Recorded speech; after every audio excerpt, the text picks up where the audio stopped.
The spotted pygmy woodpecker is also known as the Sunda pygmy woodpecker, Yengypicus moluccensis.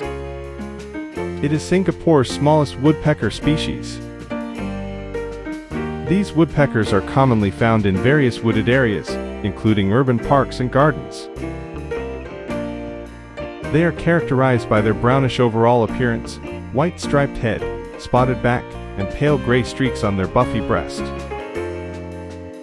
Males have a small red spot on the back of the crown.